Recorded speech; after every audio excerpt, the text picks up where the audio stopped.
Hi everyone, my name is Lisa Fong and I'm on the partner marketing team at Pinterest.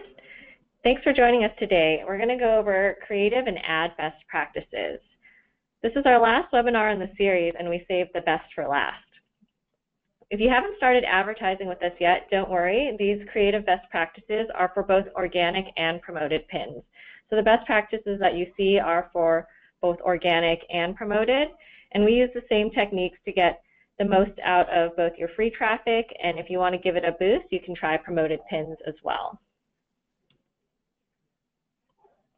So for our agenda today, we're going to go over 3 sections. And so the first section is just general creative best practices for Pinterest, and that'll be applicable across the board. And then next, we're going to go over creative by objective, so thinking about whether your goals are traffic or brand awareness, things like that. We'll cover different objectives and the creative strategies there. And lastly, we're going to go over a few verticals and some of the best practices that we've seen in pins from home, food and drink, beauty, and style. So before we jump into these chapters, I'll give a brief overview of Pinterest.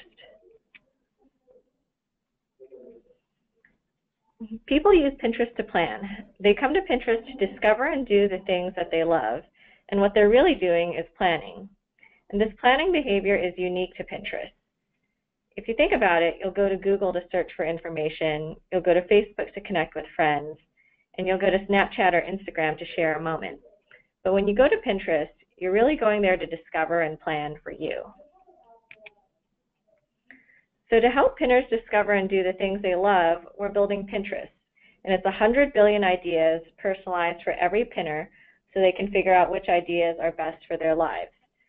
And that means that we make it easy for people to find the right idea and then also take action.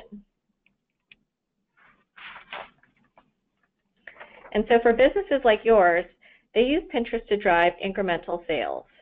In research we did with Oracle, we found that the majority of retailer sales are incremental to their business after running a promoted pin campaign. And lastly, that new customers provide the strongest sales lift. So new customers drove 10 times more sales lift than existing customers. And now that I've reviewed why your business should be on Pinterest, Adrienne will walk you through the first set of best practices. Awesome. So again, we're going to be talking about the overall best practices for Pinterest. So keeping in mind that these are best practices for content across the platform, meaning both pins that you might be looking to promote with advertising or pins that you're just having live on your boards, on your business profile, that are just organic pins from your business. All right. So when thinking about creative within the pins you're putting on Pinterest, we really recommend thinking about how people are actually using the platform and why you as a brand can provide value to that pinner and drive them to take action within your brand. We may have talked a little bit about this in other webinars, but just imagine why someone's coming to Pinterest and what their mindset might be. Sometimes people are coming in at different stages of what they're looking for, and sometimes they're coming in and going through an entire decision-making process within Pinterest at that time. So really, I'm just kind of building here, looking at the different mindsets of a pinner when they come on. So many people might be scrolling through their feed right when they get on to Pinterest to find ideas for maybe a style they like, a recipe, something they want to do in the future, like a DIY project or home ideas or travel. So they're really starting in that kind of just looking phase. And then they begin to start narrowing it down once they locked in on an idea, and they can go from that just looking to, hey, maybe I could pull that off, or actually, maybe I really need to get this right now, which is usually the mindset I'm in because I want to buy things. So they continue to travel down this consumer journey, and then that intent that they had when they originally got on with just looking can really start to increase, and it's going to be much stronger as they get down that funnel, as they start narrowing it down and really deciding on what they want. So because of this and the nature of how people are thinking about ideas that they find on Pinterest, you as an advertiser or a brand on Pinterest may want to consider having different types of creative for all the stages that someone could be in when they're coming in and finding your pin or your idea across the platform.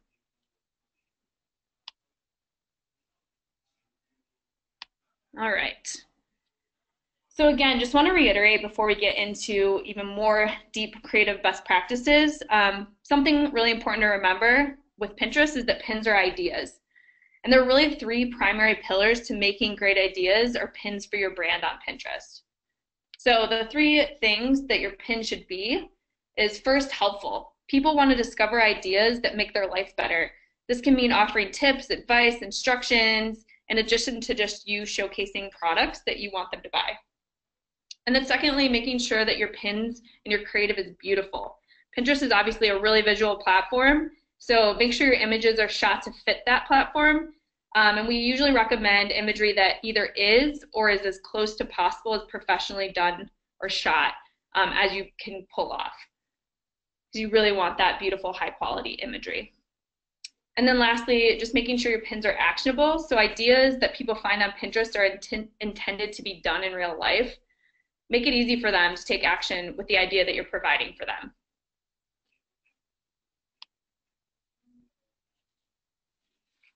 All right, so now we have our three pillars, but how do you achieve those three things? And we want to provide you with a couple tips and tactics on how you can actually make the pins helpful, beautiful, and actionable. So really getting that creative to map back to those three pillars. From a Pinterest internal study we did, we actually looked across over 100,000 pins, and we were able to identify these 7 different tips or tactics to make pins more helpful, beautiful, and actionable. Now, I don't want you to think that you need to use all of these things at once, so you won't necessarily need to use them all at once either. You can rather mix and match them, or you might want to use different strategies depending on what your objectives are, and you might want to be testing and learning as well to see which of these tips or tactics work best for the kind of brand that you have on Pinterest. I think the biggest takeaway here is that these are different things that you have in your toolbox of things to test and learn when you're creating pins, as well as when you're optimizing any advertising campaigns that you might be running if you're advertising with us. All right, so without any further ado, the 7 tactics that you can see here: detailed descriptions, how-tos, multi-product shots, lists, text overlays, tasteful branding, as well as having branded colors and settings. I'm actually going to go into, in the next several slides, talking through examples of each of these so you can really get a good idea of what they mean. So starting with detailed descriptions. Detailed descriptions give pinners the info that they need to decide whether a pin or an idea is actually for them and relevant for them and what they're looking for. Also, including more keywords in the description that are relevant to the idea make the pin more likely to show up in search results. So when someone's actually searching for a specific item, product, or idea, your pin would be more likely to show up organically, or if it were promoted even, if it has more keywords that are relevant to that idea within the pin. So let's look through these examples. You can see that Nike provided information to speak to the utility of the product. So from yoga to bar class, this pin provides context on why and how this product's helpful. Also, if it wasn't as descriptive, someone might not even really realize what this pin is for or when would I use this item, right? So that's really helpful that it has all the context within the description. Secondly, looking at the Ziploc pin, this ties to utility and helpful information to parents who are looking to feed their kid vegetables. I'm sure a lot of parents have this issue, so this is just a really cool idea of enticing someone to learn more about how they can actually get their kid to eat vegetables, and it entices people also through the keywords like recipe, health food, and picky eaters. And then with the Adore Me pin, if you're moving down here on the right, you can see they added language such as take our style quiz and get 50% off your first set. So those are really strong calls to action and letting someone know what they're supposed to do with this content right there within the description. So once I see this, I can really understand why or what this Adore Me brand wants me to do, and if I'm interested in that, I can click through on it. And then lastly, with dryers and the Mad Scientist floats, this is really interesting because they go ahead and use the description to call out all of the different steps that someone might need to actually create these Mad Scientist floats. So they're using the description to showcase the instruction and then just have a really cool image at the top that is enticing, and then using the description to get more in detail.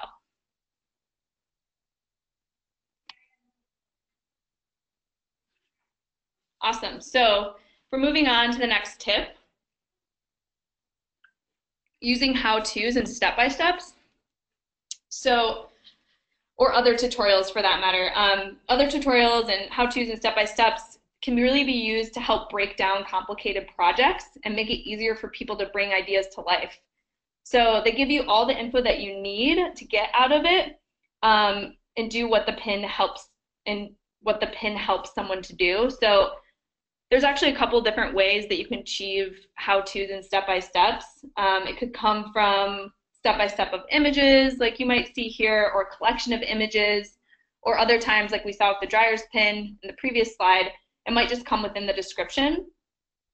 And that'll tell someone what to do, or lets them know that they need to click through to get the full tutorial. So we're looking through this. On the left side there, we have the Lowe's example. I love this one actually because it provides a lot of detail in the description on how to make a gallery wall. But then with the image, instead of showing it in a step 1, step 2 kind of look, it just gives more of a holistic view of how and what you're going to need to do. And then the description really gets into the different steps on how to create it. And then for Brit & Co., which is the second pin there, going in from the left to right, this is a step-by-step visual on how to make a DIY hanging planter. And this is where you could really lean on images if you want to do something like this.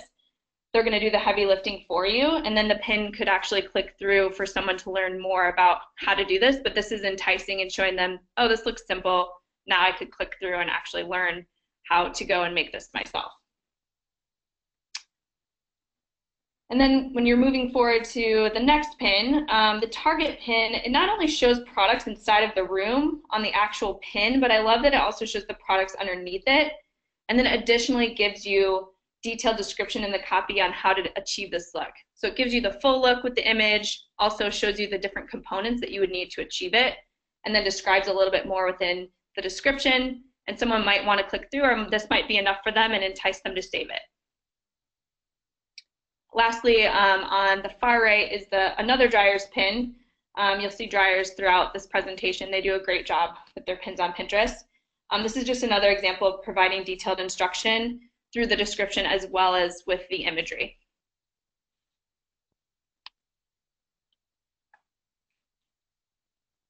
All right, so multi-product shots is the next tip that we have, or thing that you can be testing with when it comes to creative. So multi-product shots give the person viewing the pin an idea of the variety of products that a business might sell. So whether you're in the market for eyewear, handbags, showing the different colors and styles of the products within your business's portfolio, this is really going to help people to discover more. So if you have a lot of different options that you have on your site, you might want to showcase them through your pins as well to make sure people, all different audiences and different types of people, would be enticed to want to click through, knowing that your brand or business has something for them. So an example of this, the Madewell pin on the left shows off a multiple array of product colors that someone could choose from. So I know they don't just have that color, that bag in brown, they also have it in a couple different colors if I like those better. Also looking at Warby Parker, this is a great use of how to introduce a new collection or line on Pinterest in an effective and helpful way. This gives people more of a sneak peek into their new fall collection and showing some of the different styles that they have. And then another thing with multi-product shots is that here with Wayfair, you can see, Wayfair actually is a company that has a lot of different things on their websites and has a lot of different offerings, which they call that out in the description. But then with the imagery, they really show you a different variety of how to amplify your backyard for the summer with different products that they sell on their website. So they're letting you know they have a lot of other stuff within the description, but then they also showcase a variety of things within the imagery as well. And lastly, with Teaks, similar to Madewell, they have a lot of different colors for the same product. So this pin is just going to give people an idea of the selection that Teaks offers.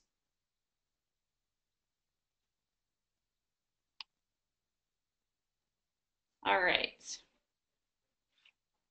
The next tip is lists. So a couple examples of lists here. Curated lists can be really click-through or save-worthy depending on what's included in the list and how you position it. So this is because a list cuts out a lot of the work for someone who's searching for that recipe or that product.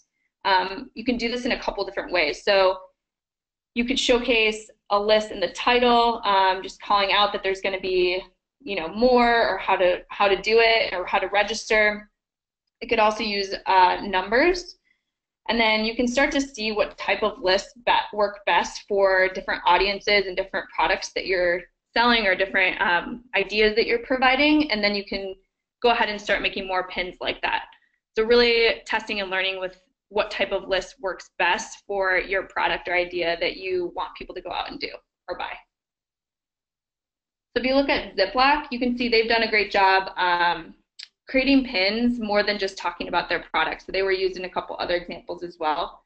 As well as with all of these examples I'm providing, you can see already where several of the tips or tactics might be used within one pin, but these are just examples showcasing this specific tip. But notice how it's incorporating a couple of the other different tactics within it. So a lot of these have great descriptions, and they're also lists, or great descriptions and are also how-tos, are instructions. So if you get into the Ziploc pin, you can see that they're talking more than just about their product. It's more about them becoming a lifestyle brand, especially when they're using a list like this. So they're showing that you can use their product to house yummy freezer meals. So specifically 3 yummy freezer meals, which would make use of their product. So people could click through and find out more detail to get those actual recipes if they click through on this pin. And then if you move over to Pottery Barn, this registry encourages people to click through and learn more. And it has just simple text overlay that entices a person to find everything they might need to create their ideal registry. And this one actually doesn't include a number, so you can do a list without numbers, like I was saying. Also, the next pin shows a regimen or collection of products to help with brand awareness, and also creates a cohesive product story within one pin. And then lastly, just another example of using that number, letting someone know that they have, and this is also just multi-product shot additionally, so there's a couple different things happening in this pin, but for the list aspect, there's 16 wearable shades that someone might be able to choose from. So while I see this imagery and I can read the description, I might want to click through because I want to find out more about the different shades and what's going to match my complexion.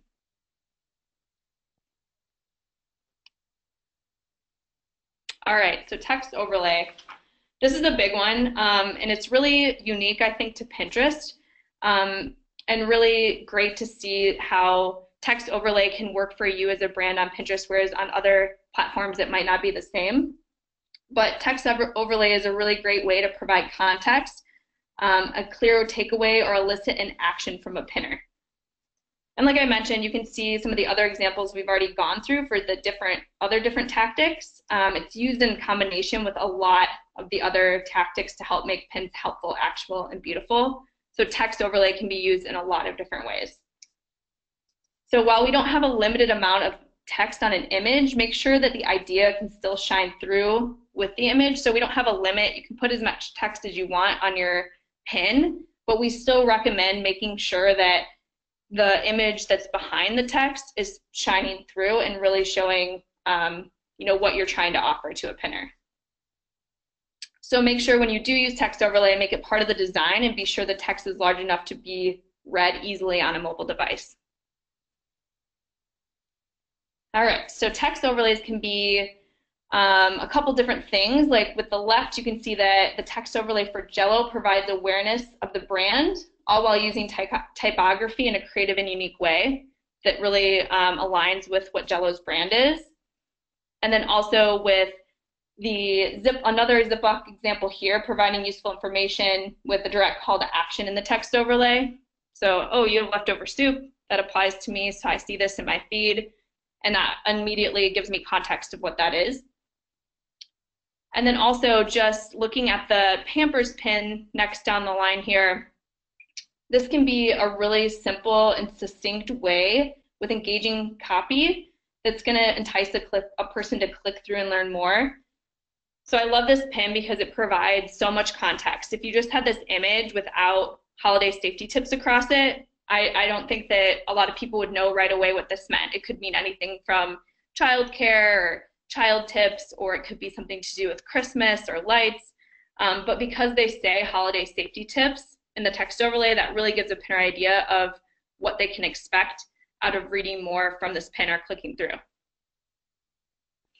And then lastly, just using text overlay to really showcase products here. So you can see they have the different products that they're offering from this specific line at Target of makeup brushes. And they're using that text overlay to show you the different brushes that they offer and what those can do for you.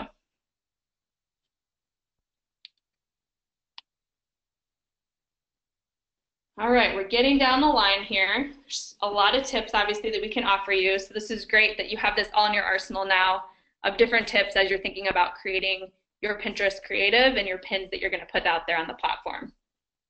So we have two more. Tasteful branding is the next one. And this can be really valuable on Pinterest. And again, this is something a little unique to us that may be different from what you see on other sites and platforms. Including that branding really can help add credibility to your pin, but without being distracting or overly commercial. So here you can see a couple different examples of how people and brands incorporated their brand logo onto their pins and their creative. On the left, most of these have a watermark. So you can see the GQ, Lululemon, and Target. And then also there's another way that you can do it the way that Dryers did it, which is taking advantage of product placement that includes the brand name on it. So they have that actual ice cream bucket right there in the imagery that still provides that branding. Branding can also communicate useful information about the pin to people. So setting expectations for them around quality, price, style.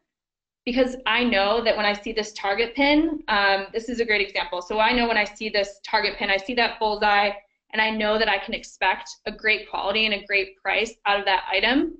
If it wasn't there, I might see this rug and not understand that this is something that I could actually afford or that was going to be a good quality for me in my style. Last thing to note with this is if you include your logo on the pin image, make sure it's large enough to be seen in the Pinterest grid view on mobile, but not so large that it's going to take up an entire image. You want to be tasteful when you're thinking about how you're incorporating these logos onto your pins.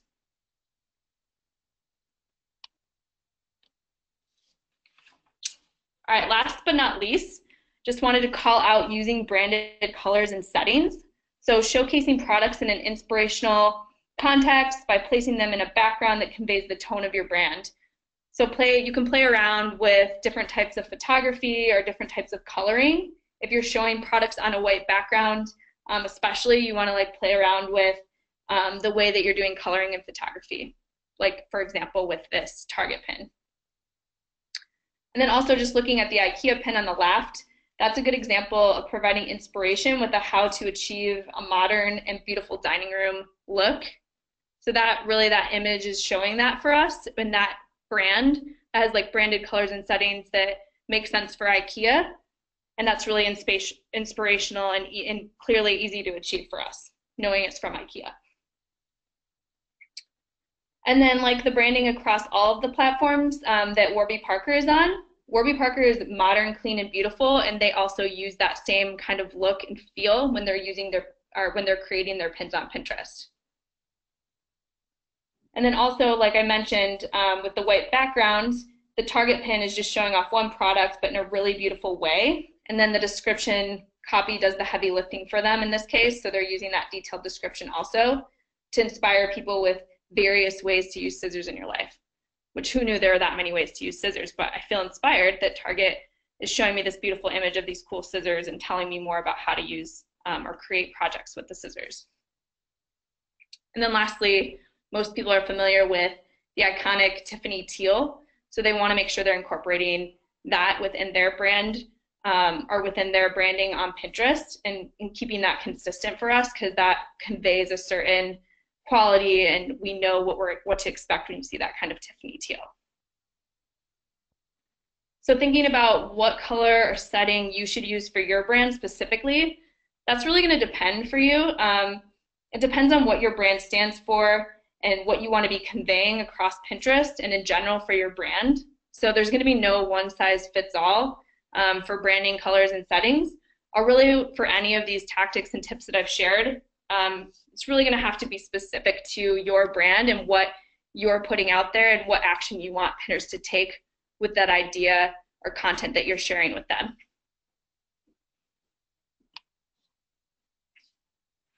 All right, so lastly, before we move into the next session, I just want to end on a couple tactical points that are really important as you're thinking about creating your pins. So keep these in the back of your mind as you're creating pins and you're thinking about the different tips and tactics you could play around with that we just walked through. Make sure that you're always using vertical pins. They take up additional real estate in the feed, especially when someone's viewing pins on mobile. So it's just the best way to make sure you're maximizing the amount of space and with your content across the platform. And then Pinterest is a highly commercial place for beautiful imagery like we talked about. So we want to make sure that the imagery is really beautiful and it's going to tell a certain type of story and really look nice because this is a visual discovery platform. So just a reminder that the pins, or just a reminder that the images, should be not pixelated and not of low quality. So again, like we mentioned, if at all possible, have them be professionally shot or as close to that as you can when you're using images. Also, hashtags don't really mean anything on Pinterest, so people aren't inherently searching by hashtags on Pinterest, and they don't really help you in search. So even if I searched, say, cookies or hashtag cookies, I'd be given the exact same results. So it kind of just clutters things up. And not really useful on the platform unless it's tied to a bigger 360 marketing campaign that you're doing and it's essential. We'd recommend not using them. And then lastly, while we talk about branding and using logos, we want to make sure that you're not overdoing it. So brands are essential to providing ideas to people on Pinterest, but we don't want to overwhelm people either. So just making sure that you're tastefully using your brand in the description and not trademarking every other word in the description and calling out your brand too much there.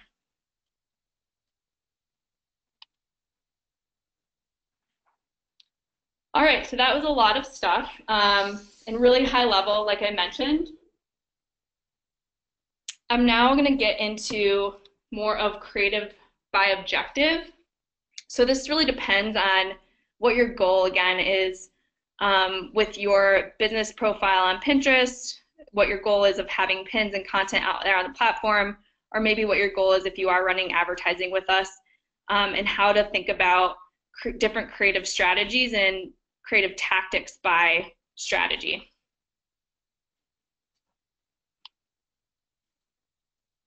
So I'm going to start with engagement and brand awareness. So that'll be the first couple of slides here. I want to first talk about the ad formats for engagement and brand awareness. So really the outcome you're looking for here is going to be brand lift, and that could mean a couple different things. That could mean awareness, intent, or purchase consideration.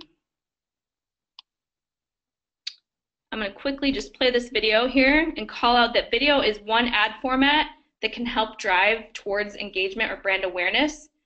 However, video will not be available until August, so just stay tuned for more information on that, but I wanted to make sure we mentioned that eventually this will be an ad format later this summer that you can take advantage of to drive the goals of engagement or brand awareness. And there's also rich pins. So rich pins essentially is just a code that's put on your website that's allowing for more information to be pulled in from your website onto Pinterest directly within that pin. So there's three main types of rich pins: product rich pins, recipe rich pins, and article rich pins. You may have seen these across Pinterest, and it just adds additional detail, can provide more context, automatically pulled in from your website. If you want to find out more about that, you can visit our developer site, and we also have a link to that at the end of this presentation that will be sent out afterwards. So find out more about rich pins on the developer site. Just know it's another ad format that can be utilized for engagement or brand awareness. And then standard pins as well, which are just the normal pin that you see across Pinterest, just the image and the description.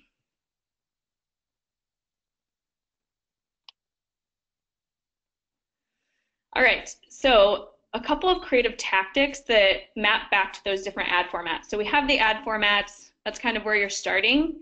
And then let's think about different tactics to use within the actual creative to help drive engagement and awareness. And some of these things, actually most of these things, are things we discuss when we're talking about the overall Pinterest best practices. More just want to give you examples when it's specific to awareness, as well as when you're driving engagement. So if we're thinking about awareness here, there's tasteful branding. So we discussed that in the earlier section. It's really using branding to show the credibility on the left. So you can see TJ Maxx. We know that it's going to be affordable.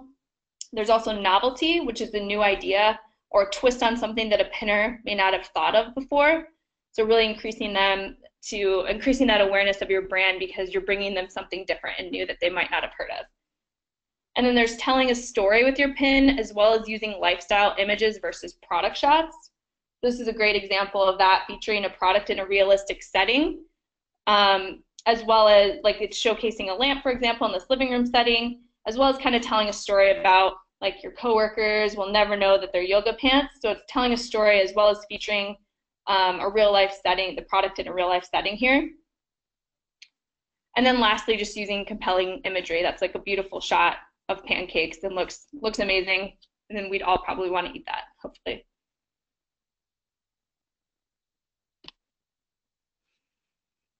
Okay, a couple more tactics for engagement and awareness when we're thinking about specifically saves and impressions. So we were talking a little bit before about awareness. This is more geared towards if you want to get people to save your pins, as well as just in turn, when someone saves your pin, getting more impressions and virality across the platform. So highlighting a hero image on the left, you can see with Smirnoff, it's very clear that that's the product that's being promoted. So that's something someone might want to save because it's very clear that that's the image and product that's available. And then steps and product, step by steps and how-tos. We talked a lot about those in the last section, so I won't go too far in that. But just knowing that's another way that someone might want to save your content because everything that they need to know is actually right there within the pin, whether it's in the imagery or in the description. And then lastly, just talking a little bit again about rich pins. So adding detail with rich pins, we talked about that as an ad format, but additionally just thinking about it as a creative tactic. If you're thinking about different types of pins to put on your board or promote, people crave information, so rich pins just helps add more detail to that.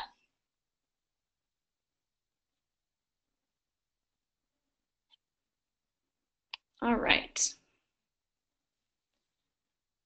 So now I'm going to switch gears a little bit and talk about if you want to increase traffic and or sales. So a little bit different than branding and brand awareness. This is really about those direct response goals. So we have a couple different ad formats when it comes to direct response, depending on what objective you have. So one tap, I'm going to push play here so you can see what that is. Essentially, this is just taking out that close-up step when someone's clicking on a pin.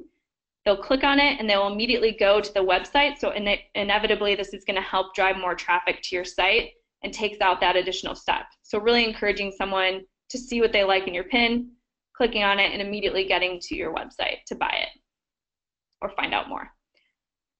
Then we have the app install pin. So if you have an app, this might be something that you could consider. Hitting play really quick, had to go back. So again, just a really quick view of how that works. The app install pin will directly take people to the app store to download it for both Android as well as iPhone. And then there's just the standard pin, which we mentioned, and the rich pins, which we mentioned before as well. And really, standard or rich pins can be used for any type of goal. It just really depends on the content and the creative that you have within the pin creative itself.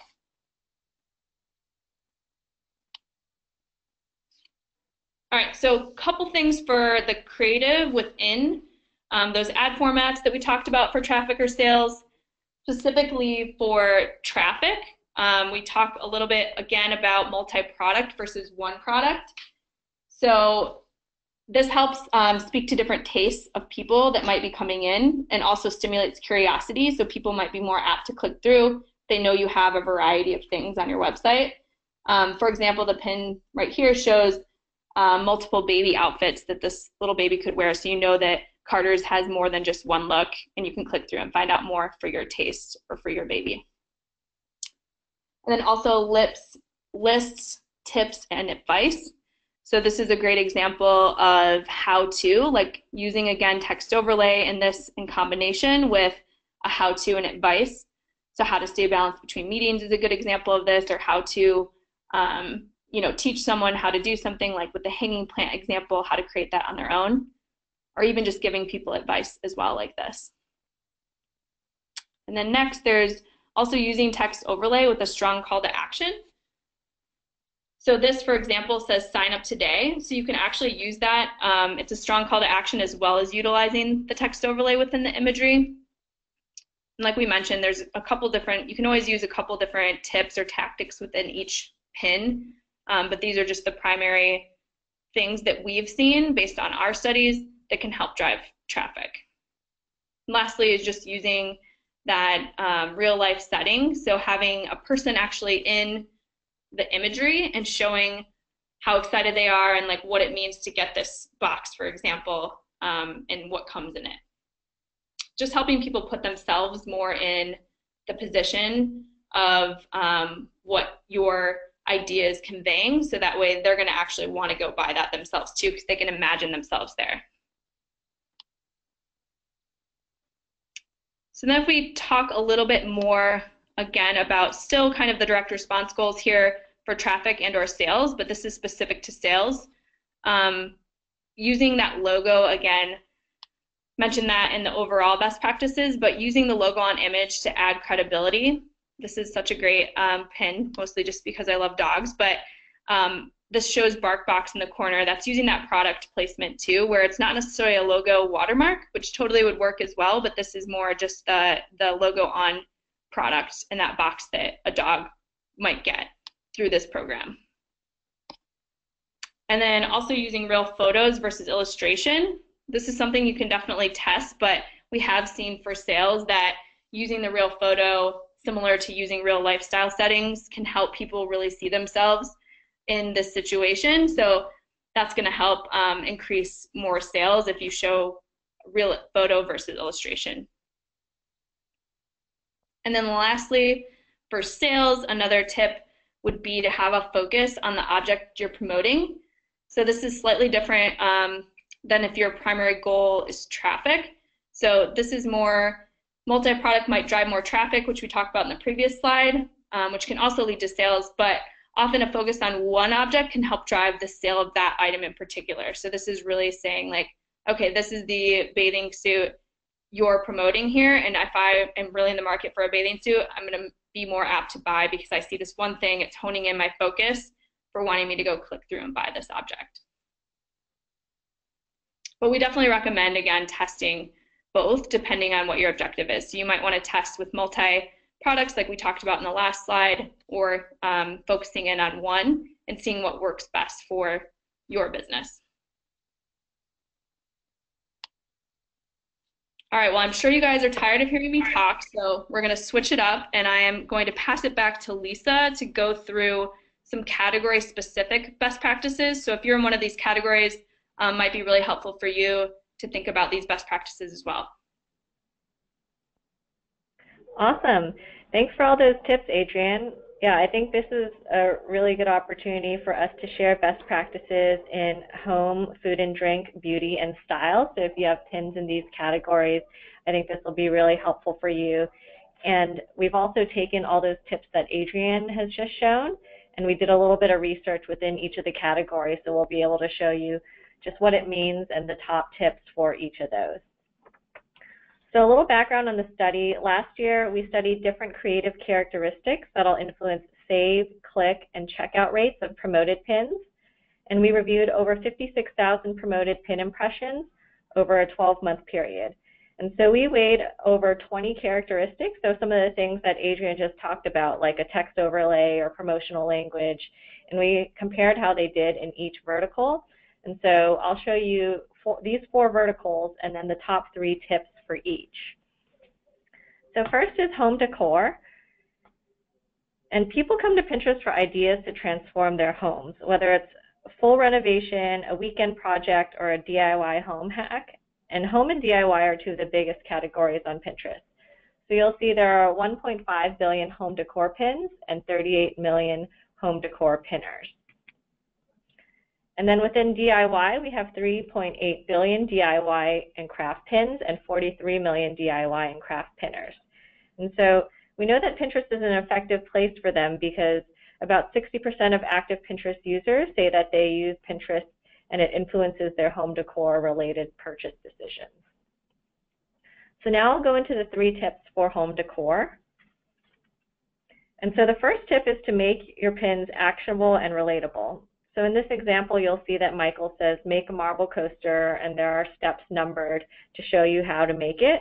So it's very actionable and relatable. And so for pins that show step-by-step instructions in the image, they receive a 80% higher save rate. And then also, pins shown in a real-life setting receive higher click rates and save rates as well. And the second tip is to provide helpful information and instructions. So you'll see in this pin 3 simple ways to update your space. And so home decor pins that offer a list, tips, or advice have a 93% higher click-through rates than other home decor pins. And DIY-focused pins that include a list, tips, or advice have a 45% higher click rate and 34% save rate. So these are valuable tips for you to think about in terms of adding helpful information and instructions for your pins. Other things that you could do that would be helpful and provide instructions are use rich pins. So rich pins actually saw higher save rates. And then think about adding a text overlay, so that also increased click-through rates as well. And the last tip for home decor is to incorporate your brand. So for home decor, put your brand and promotion information in the description. Home decor pins with brand mentioned in the description had a 15% higher click-through rate, and home decor pins with promotions mentioned in the description had 17% higher click rates. With a call to action in the description, we saw 35% higher click rates as well. So that's the home decor category, and the next category I'll go over is food and drink, which is our largest category. And this has 3.4 billion pins and 46 million pinners. So in food and drink, we actually see 79% of active Pinterest users say that it influences their food-related purchases. So here are the 3 tips for food and drink. Number 1 is to include a text overlay to highlight what's special about your recipe or food product. And pins with text overlay had 23% higher click-through rates and 31% higher save rates than pins that did not. And text overlay is going to be most effective when it highlights something that's not obvious in the image itself. For example, 5-minute dessert. You can't tell from the photo how long it takes to make the recipe. Or avocado brownies. You wouldn't know that avocado is an ingredient because the chocolate really shows through. So make sure that you would put avocado brownies and people would know that there's that secret ingredient. The second tip is to focus your image on food and show it in a real life setting. So we saw 13% higher repin rates and pins shown in real life, and then 90% higher repin rates shown in step-by-step directions. So we definitely recommend that you showcase the food itself. We looked at images that focused on non-food items, like focusing on people, and that actually had a lower engagement rate, and it had a 61% lower repin rate. So think about showing the food, and for example, this is shown on a picnic tablecloth, so it's in a real-life setting. And the last tip for food and drink is to show off your brand with a small logo. So we saw 28% higher repin rates with a food and drink logo. That covers the tips for food and drink. And so I'll go into the next category, which is style. And this is a pretty large category also with 3 billion fashion pins and 29 million fashion pinners. And when we surveyed these folks, 53% of active Pinterest users agreed that Pinterest has helped them make fashion-related purchase decisions. So the 3 tips from our study that I would take away with for style pins is the first, which is show how your products translate to everyday use. You'll see in this Lululemon photo that this person is in their Lululemon yoga attire and doing yoga. And that really helps because it's showing someone modeling the clothing or accessories had a 115% higher checkout rate than other pins. And then also showing it in a real life setting had a higher click rate and higher checkout rates. The second recommendation is to put your call to action in the description. And pins with call to action in the description had 30% higher checkout rates and 60% higher click rates. Meanwhile, pins with call to action in the text overlay had a 42% lower save rate and 50% lower checkout rates. And that's because putting too much over the image can detract from inspiring imagery. So play around with the text overlay that works best for your business and whether it's your objective or your vertical, and see what works best.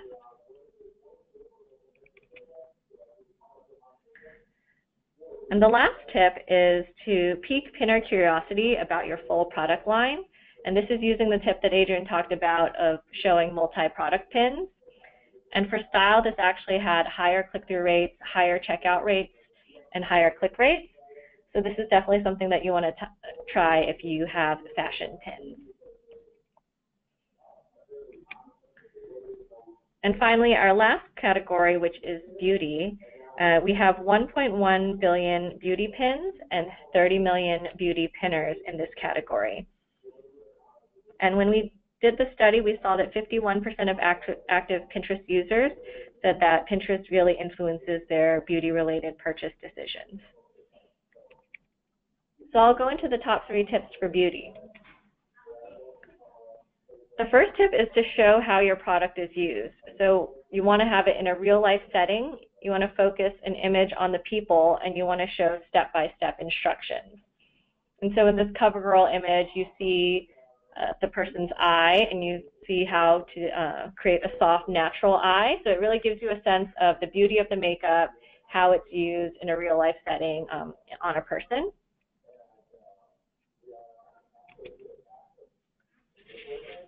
And then this next tip is focus on one object at a time. So you'll see that for this beauty recommendation, it really differs from the style recommendation where I told you to put multiple products in a shot. So for beauty, we've seen that actually solo shots of one specific product had higher click-through rates and higher repin rates. So definitely play around with different ideas of single product shot or multi-product shot to see what makes a difference for your business. In beauty specifically, we've seen that showing one product at a time is really helpful.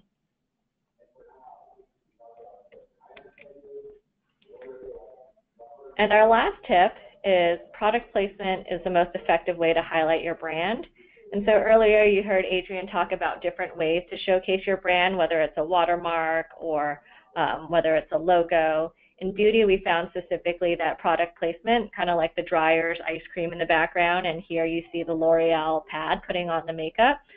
This slight product placement will actually drive higher repin rates. So I hope those are helpful. That covers the top 3 tips for each vertical. And so many of you may be ready to get started with advertising, so I wanted to highlight a program that can really help you get started. So Pinterest Propel is our program to help kickstart your ad campaigns. And so this is for folks that are ready to spend $100 a day in US and Canada. And we have a team of folks that can give you customized tips, phone support, and help create your first pins for advertising. And if you're not ready to spend $100 a day, don't worry. All the tips that we share today are great for free traffic and your organic experience on Pinterest. And if you are ready to start advertising with a smaller budget, you can log on to Pinterest Ads Manager and start advertising today. So I'm going to turn it back to Adrian. Great. Okay, guys, we just gave you so much information. I'm sure your head is spinning with all sorts of creative ideas right now, which is great. Hopefully this presentation, which we'll be sharing out in the recap, will be a great resource and leave behind for you to come back and reference when you're really honing in on a certain objective that you're trying to achieve, or if you're in one of those core categories that Lisa just walked you through, we can really help you, give you good ideas of different things you can be testing and ways you can start building your brand through creative on Pinterest. A couple of key takeaways. One, first and foremost, there are 3 main things to keep in mind to make great pins. So if you don't remember anything else, just remember that pins should be beautiful, helpful, and actionable. And then there are ways that you can make those actual pins beautiful, helpful, and actionable with these tactics. So test and learn with the different tactics that we talked about, like detailed descriptions, how-tos, multi-product shots, lists, text overlays, tasteful branding, as well as branded colors and settings. Third, adjust your ad formats and creative tactics based on your objectives. So really thinking about what's primarily most important to you, whether that's driving brand awareness and getting engagement and getting that kind of virality across the platform by receiving more saves and impressions, or if that might be driving traffic to your site and really driving those sales and getting that direct response through your pins that you're putting out there on Pinterest. And then adjusting based on your objective and testing and learning. And then fourth, just take into account what category that your business is in. So we just provided you some best practices for some core categories on Pinterest. So just adjusting content accordingly depending on what your category is and coming back and referencing some of the things we talked about here today. And then lastly, as we've mentioned before, sign up for Pinterest Propel if you're ready to spend $100 a day and you're really looking for a little bit more support. Or you can always start advertising by going directly to Ads Manager if you have a smaller budget. And that can all be found on our Pinterest for Business site, which will be a link in the key resources we have here. Also, in terms of webinars, this was the last of the series that we were putting out for this quarter. Stay tuned on what's next. We definitely want to continue providing valuable content and valuable subjects and information to businesses like yourselves. So stay in the loop with what's next by signing up for the Pinterest for Business newsletter. You can also keep visiting our blog and also going to our Pinterest for Business website that'll have information for you about other resources and trainings and education that we're offering.